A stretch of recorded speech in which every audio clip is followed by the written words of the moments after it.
Hi guys, I will be discussing about major depressive disorder. It is also called clinical depression. It influences how you feel, think, and behave, and it can lead to a wide range of emotional and physical difficulties. Can be described by an ongoing state of depression that lasts at least 2 weeks. The duration of a depressive episode can differ. In about 20% of the cases, progress to chronic, which could last for more than 2 years. The average age onset is 15 to 45 years and is more common in women than in men. Depression is the leading cause of disability worldwide. While it begins with a single occurrence, most people experience recurrent episodes. Etiology. Multiple hypotheses seek to explain the causes of depression. However, the multiple psychological, biological, and cultural elements make identification of any single cause difficult. Also, it is improbable that depression has a single cause. Genetic predisposition to the illness combined with childhood stress may lead to significant changes in the central nervous system that result in depression. However, there seem to be several common risk factors for depression,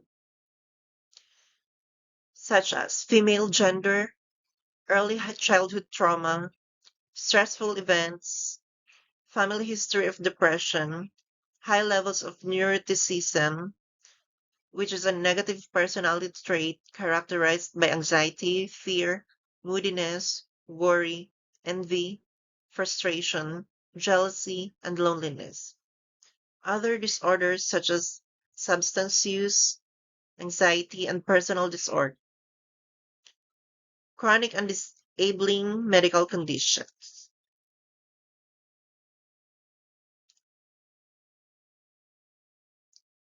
The limbic system is a set of areas of the brain that regulate feelings, drive, sense of smell, and behavior. The limbic system is also involved in a long-term memory development. The structures of the limbic system are found deep inside the brain, immediately below the temporal lobes and buried under the cerebral cortex, just above the brainstem. A dysfunctional limbic system is associated with several conditions and clinical disorders such as epilepsy, dementia, anxiety disorders, and autism. These are the primary components of the limbic system. Thalamus acts as the primary information relay point for sensory and motor impulses from and to the remainder of the brain. The thalamus also maintains alertness and directs a person's attention to sensory events. Damage to the thalamus can cause motor impairments, tremors, attention problems, insomnia, memory loss, vision loss, or light sensitivity, and disorders of the motor system. Severe damage can result in a coma. Hypothalamus. Its most fundamental role is to maintain equilibrium.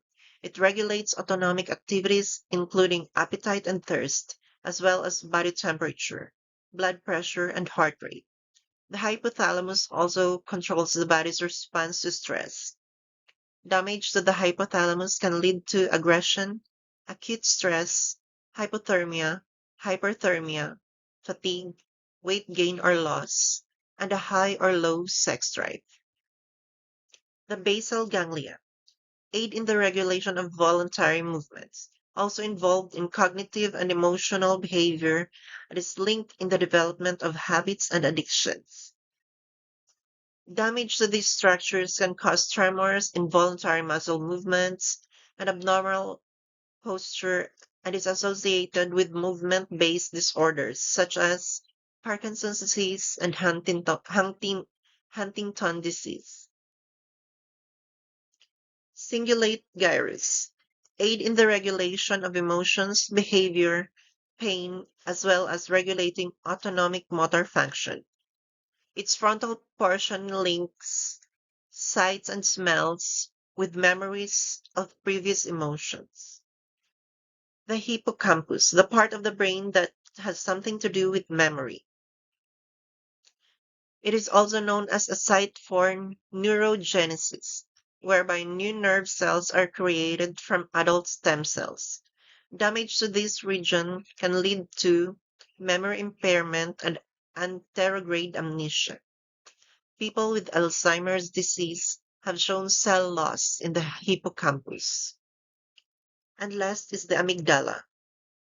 Numerous facets of emotional learning and behavior are mediated by the amygdala. It helps the body to perceive threats and ready the body for fight or flight reactions.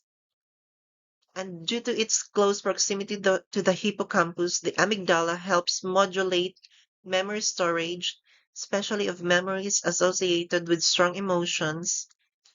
Damage to the amygdala can result in higher levels of aggression, irritability, poor emotional control, and inability to recognize emotions. Damage can also affect a person's ability to recognize fear, resulting in more risk taking.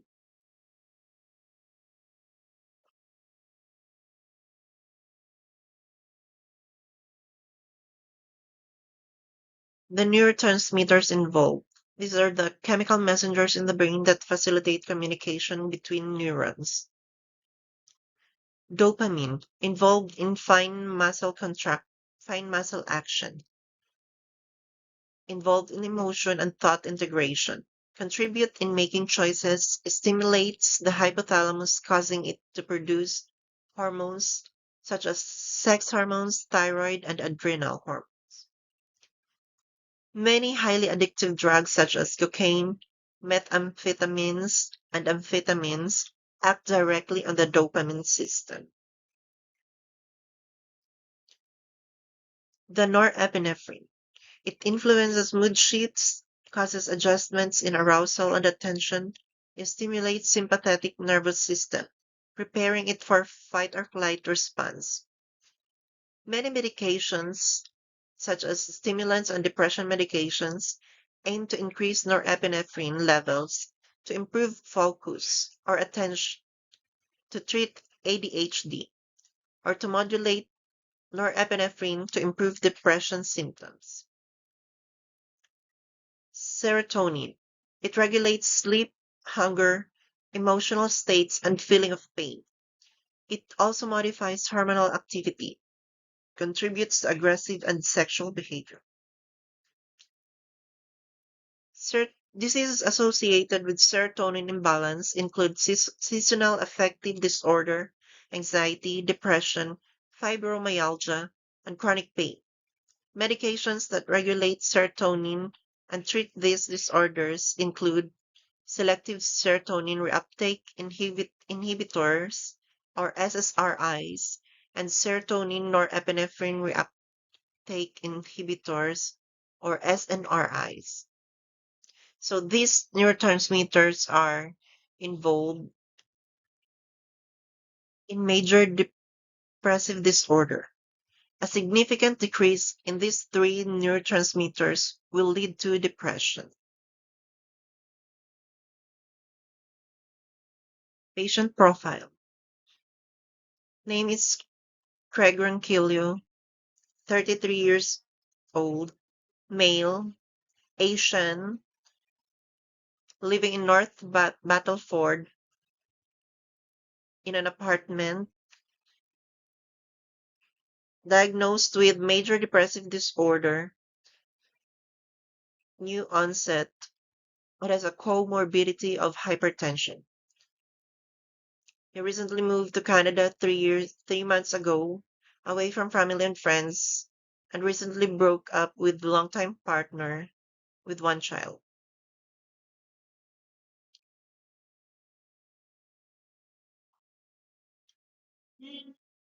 Therapeutic communication techniques. These are the two therapeutic communication techniques that will be used for this specific patient. This medication will help treat your depression that Communication technique used is giving information, which makes available facts the person needs, supplies knowledge from which decisions can be made or conclusions can be drawn. For example, the patient needs to know the role of the nurse, the purpose of the nurse, patient relationship, and the time, place, and duration of the meetings. Another one communication technique is exploring. It examines certain ideas, experiences, or relationships more fully. If the patient chooses not to elaborate by answering no, the nurse does not probe or pry, but instead respects the patient's wishes. So, in exploring, the nurse would say, "Tell me more about that." And the patient will have to elaborate more of what he is feeling, which could lead to opening up about his problems. The nursing diagnosis for this patient is insomnia secondary to depression, as evidenced by difficulty falling asleep. The short term goal is after 3 days of nursing intervention, the patient will have an improved sleep experience.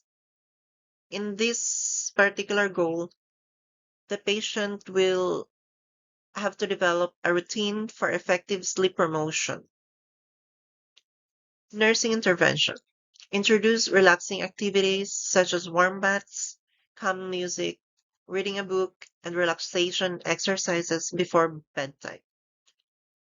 All of this promotes relaxation and distraction to prepare the mind and body for sleep. Evaluation. After 3 days of nursing intervention, the patient was able to practice relaxation techniques before bedtime to promote sleep. Meeting the set goal will lead to improvement in patient sleep pattern. And the treatment outcome, the patient will verbalize feeling of rejuvenation after a good night's sleep.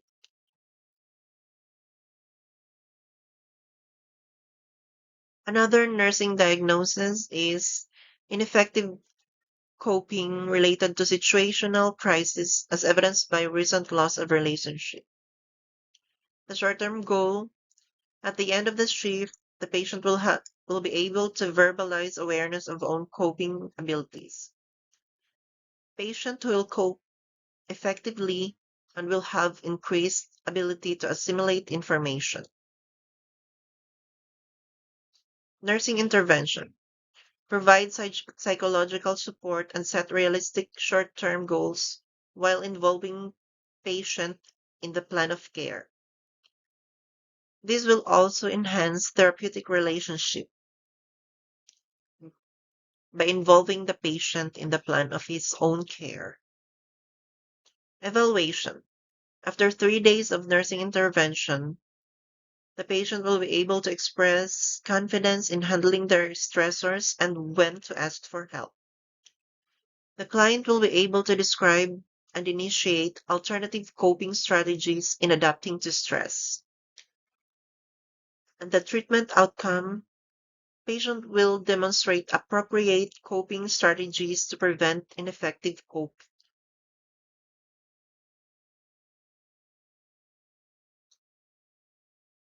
Pharmacological intervention.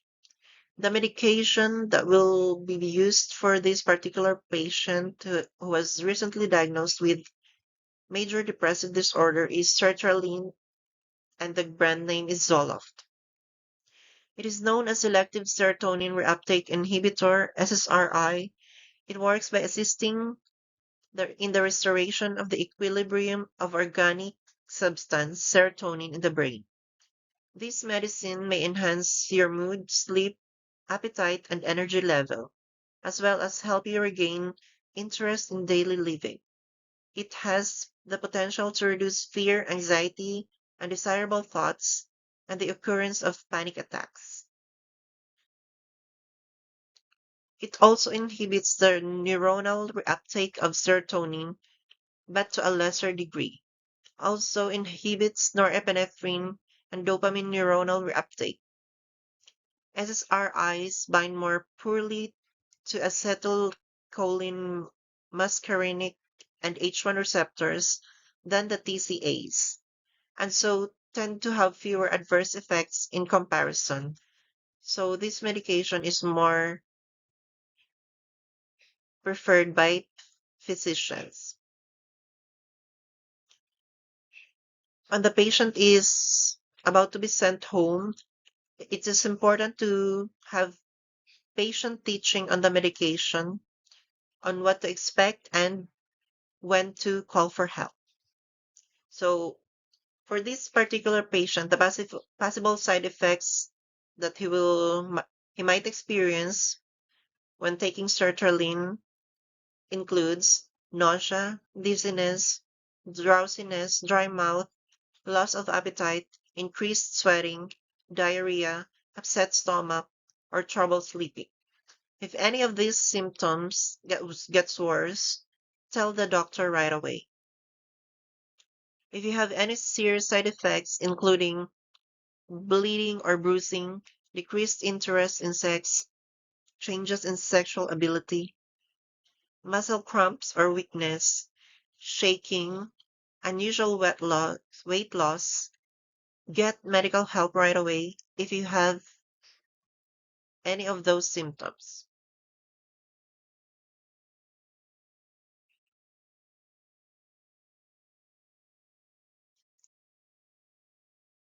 Sending the patient home, the nurse must ensure to provide the patient with available community support that assists people who are struggling with mental health and addiction issues in Saskatchewan. These are mental health and addiction services located in North Battleford with phone number of 306-446-7343. Another one is community mobilization, community safety and well-being with phone number of 306-787-4594. Email saskhubs@gov.sk.ca. And last is Community Living Office, Child Protection Office, Income Assistance, North Battleford Service Center, located in North Battleford with phone number 306-446-7705. And last is the Crisis Intervention, with the nearest one to his location, Saskatoon Crisis Intervention Service, with phone number 1306-933-6200, email info@saskatooncrisis.ca, and last is the province-wide professional health advice and mental health support, with phone number of 811.